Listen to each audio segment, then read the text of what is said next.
For this video mga idol, bili tayo ng bisogo ng isda.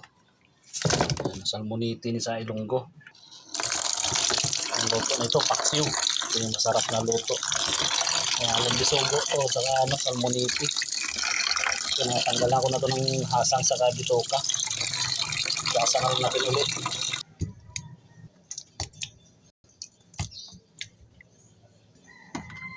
Ito na mga idol, titimpla na natin. May luya tayo, daon ng laurel, saka bombay, bawang, sibuyas dahon, saka sili. Mga idol, luya. Lagyan natin ng luya, pampawala ng lansa. Ito, daon ng laurel.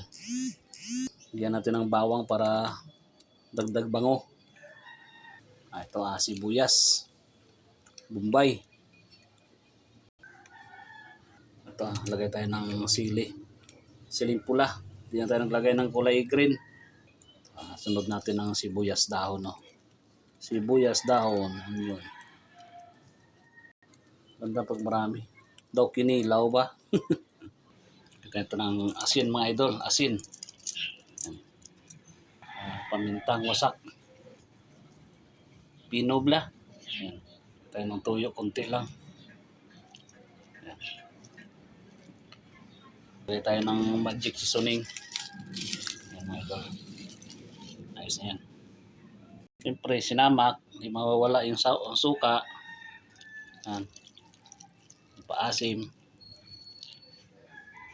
Okay, maglagay tayo ng mantika. Yan. Siyempre hindi mawawala yung kalamay. Asukal mga idol. Galing pa to ng sentral ng Binalbagan. Ayan.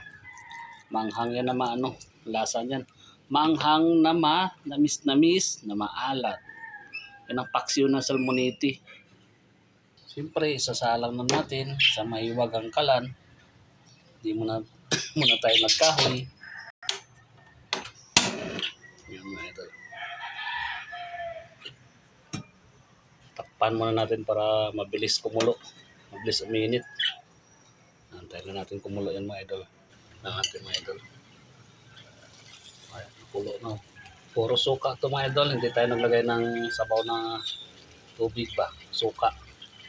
Para maasim. Ito mga idol, patuyuin natin to. Ito na yung paksyon natin mga idol.